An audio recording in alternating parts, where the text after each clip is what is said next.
నమస్తే. నేను మీ Gopi. Welcome back to our channel. ఈరోజు మనతో వచ్చరికి సీనియర్ జర్నలిస్ట్ భరద్వాజ గారు ఉన్నారు. సార్ నమస్తే సార్. నమస్తే. సార్ 'పురుషోత్తముడు' సినిమా ఈరోజు అయితే రిలీజ్ అయింది. సో దీనికి రాజ్ తరుణ్, లావణ్య కలిసి వెళ్ళారు అన్నట్టుగా సోషల్ మీడియాలో ఒక వార్త బాగా వైరల్ అవుతుంది. సో దీంట్లో నిజమెంత? రాజ్ తరుణ్ లావణ్య వివాదం నేపథ్యంలో కొంచెం జనాలు ఈ సినిమా వైపు చూసిన మాట వాస్తవం. అది కేవలం మార్నింగ్ షో కొన్ని ఏరియాల్లో మాత్రమే. అంటే రాజ్ తరుణ్ ఇప్పటిదాకా సంపాదించుకున్నటువంటి ఇమేజ్తో పోలిస్తే దానికి రెట్టింపు ఇమేజ్ అతనికి ఈ గందరగోళం, ఈ ఘర్షణ, లావణ్యతో జరిగినటువంటి వివాదం ఇది తెచ్చిపెట్టింది. అంటే సోషల్ మీడియా విపరీతంగా దీని గురించి ప్రస్తావించటం, అంటే ఒక రకంగా లావణ్య, రాజ్ తరుణ్ మధ్యలో ఒక రేడియో జాకీ, ఇది టైటిల్. ఇలా వేరే సినిమా స్క్రిప్ట్ రాసుకోవచ్చు, అది ఇంట్రెస్టింగ్గా ఉండుండేది.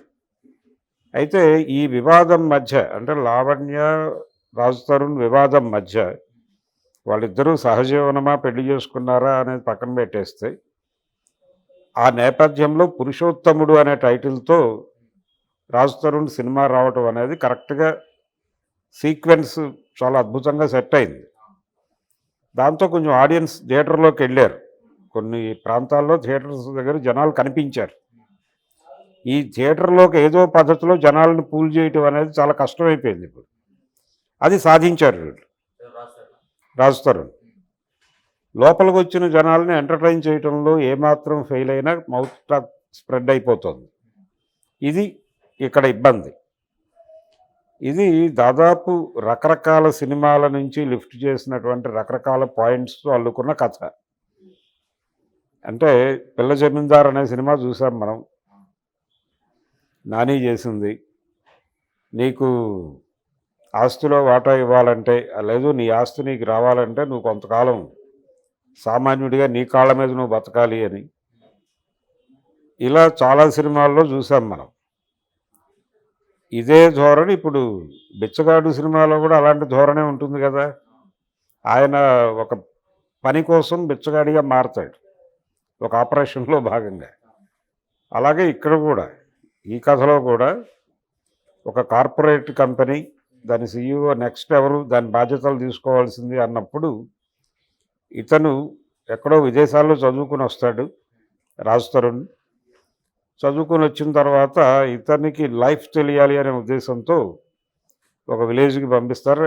తన ఐడెంటిటీ రివీల్ చేయకుండా ఆయన ఆ పల్లెటూరులో ఉండి లైఫ్ని ఎలా లీడ్ చేశాడు అనే దాన్ని బట్టి ఆయనకు ఒక సక్సెస్ రేటింగ్ ఇచ్చి ఆయనకి టోటల్ సామ్రాజ్యాన్ని అప్పచెప్పాలి. ఇది ప్రోగ్రాం. దీన్ని భంగపరచడానికి రకరకాల ప్రయత్నాలు జరుగుతాయి. అన్ని కథల్లో జరిగినట్టుగానే ఇక్కడ జరుగుతుంది.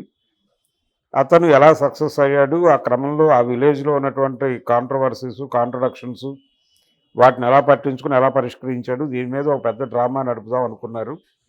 అయితే రాజ్ తరుణ్ తన పెర్ఫార్మెన్స్ చాలా బాగా చేయగలిగాడు సినిమాలో, ఆకట్టుకోగలిగాడు. అతనికి ఉన్నటువంటి అడ్వాంటేజ్ ఏంటంటే డైలాగ్ బాగా చెప్పగలడు అతని స్టైల్లో. అంటే తన క్యారెక్టర్కి ఇచ్చిన డైలాగ్ని తను అడాప్ట్ చేసుకుని దాన్ని డెలివరీ చేయగలడు. ఆడియన్స్కి కనెక్ట్ అయ్యేలాగా డెలివరీ చేయటంలో అతనికి ఒక ప్రావీణ్యత ఉంది. అతను మొదటి సినిమా నుంచి అది కనిపిస్తోంది. అతను ఆ ఏరియాలోనే అట్రాక్ట్ చేశాడు జనాల్ని. ఈ లావణ్య వివాదంలో కూడా అదే అతనికి ప్లస్ అయింది. అతను ఆ వివాదాన్ని ప్రజెంట్ చేసినటువంటి తీరు కొంచెం జనాలకి కనెక్ట్ అయింది. ఈ ధోరణి ఆ సినిమాలో కూడా ఉంది. కొంత తను ఆ సినిమాకి అసెట్టే కానీ అతనికి ఆ సినిమా అసెట్ కాకపోవడంతో ఈ వివాదం క్రియేట్ చేసినటువంటి బజ్తో థియేటర్లోకి వెళ్ళినటువంటి ఆడియన్స్కి సినిమా రొటీన్ సినిమా, పాత చింతకాయ పచ్చడిలాగా రొటీన్ సీన్లు, ఏం జరుగుతుందో క్లైమాక్స్ ఏంటో కూడా ఊహించే పరిస్థితి. పైగా పెద్ద కాస్టింగ్ ఉంది సినిమాలో. మురళీ శర్మ, ప్రకాష్ రాజు, ఇలా రమ్యకృష్ణ, ఇలా చాలామంది మహామహులు ఉన్నారు సినిమా నిండా. ఇంతమందిని పెట్టుకుని ఆ పాత కథ తీసుకుని ఎందుకు ఈ మ్యాజిక్ చేసే ప్రయత్నం చేశాడు ఆ డైరెక్టర్ అనేది ఒక ప్రశ్న. ఆయన కథకుడు కూడా. ఓకే. ఆయన అంటే ఇప్పుడు చాలామంది డైరెక్టర్లు వాళ్ళే కథ రాసుకుని ఒక ప్రొడ్యూసర్ని కన్విన్స్ చేసి ప్రాజెక్ట్లోకి దింపి హీరోని, కథని ఇవన్నీ చూపించి ఒక ప్రాజెక్ట్ డిజైన్ చేసేది డైరెక్టర్ డ్యూటీగా మారిపోయింది. ఇప్పుడు ఇదివరకు రోజుల్లో అలా ఉండేది కాదు. ఓ ప్రొడ్యూసర్ ఒక కథ అనుకునేవాడు, ఆ కథ మీద కొంత కసరత్తు జరిగేది. ఈ కథ ఎవరైతే బెటరో అనుకుని ఒక డైరెక్టర్ని ఎంపిక చేసుకునేవారు. ఆ డైరెక్టర్ గారు వచ్చిన తర్వాత దానిలో మార్పులు చేర్పులు జరిగేవి. ఆ తర్వాత హీరో ఎవరు అనుకునేవారు, ఈ కథకు తగిన హీరో ఎవరు అని. ఇలా నడిచేది ఒక రోజుల్లో. ఇప్పుడు పరిస్థితి ఏంటంటే ప్రతి అంటే అసిస్టెంట్ డైరెక్టర్గా ఉన్నటువంటి ప్రతి ఒక్కరు కూడా కథలు తయారు చేసుకుంటున్నారు. ఇప్పుడు ఇలాంటి పరిస్థితి ఉంటే బి గోపాలు, కోదండరామిరెడ్డి డైరెక్టర్లు అయ్యేవాళ్ళు కాదు. వాళ్ళు ప్రొడ్యూసర్ డిజైన్ చేసుకున్నటువంటి, అంటే వాళ్ళు మంచి జడ్జిమెంట్ ఉన్నటువంటి డైరెక్టర్లు. వాళ్ళు కథలు రాసుకోరు, కథలు వింటారు. అంటే రైటర్ అనేవాడికి స్వర్ణయుగం ఆ రోజున. రచయితలు చెప్పిన కథలు విని అందులో ఒక కథని ఓకే చేసుకుని, అప్పటికి ప్రొడ్యూసర్ ఉంటాడు వాళ్ళకి.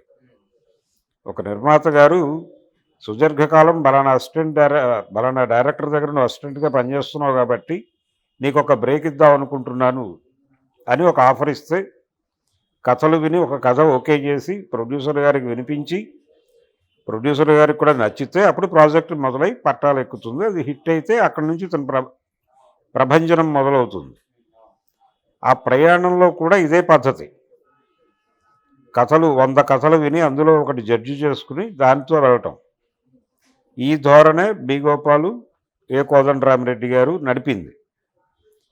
ఒక కథని ప్రొడ్యూసర్ ఓకే చేసిన తర్వాత కూడా ఈ సినిమా ఆడుతుందో లేదో తనకు తెలిసినటువంటి ఇంకో రైటర్తో క్రాస్ చెక్కులు చేయించుకున్నటువంటి సందర్భం కూడా ఉంది కోదండరామిరెడ్డి గారికి. ఆ క్రాస్ చెక్ చేసుకుంటూ ఒరిజినల్ రైటర్కి దొరికిపోయి తిట్లు తినే సందర్భాలు కూడా ఉన్నాయి. అదొక కసరత్తు నడిచేది ఆ రోజుల్లో. ఇప్పుడు పరిస్థితి ఏంటంటే డైరెక్టర్లే ఏదో రకంగా ఒక కథ డిజైన్ చేసి ఆ కథని ఒక హీరోతో ఒప్పించి, నాకు హీరో ఉన్నాడు, కథ ఉంది కాబట్టి ఈ ప్రాజెక్ట్ నీ బడ్జెట్లో మనం ముందుకు తీసుకెళ్ళచ్చు, దీనికి వచ్చేటువంటి రిసోర్సెస్ ఇవి, మార్కెట్ పరిస్థితి ఇది, దీన్ని ఇలా అమ్మచ్చు, ఇవన్నీ కూడా చెప్పి అన్నీ ఆర్గనైజ్ చేసి ఒక ప్రాజెక్ట్ రిపోర్ట్ ప్రొడ్యూసర్కి సమర్పించి ప్రొడ్యూసర్ని రంగంలోకి దింపుతున్నారు ఇప్పుడు డైరెక్టర్. ఇది ఇప్పటి పరిస్థితి. అట్లా డిజైన్ చేసి ఓ ప్రొడ్యూసర్ని రంగంలోకి దింపిన సినిమా ఇది.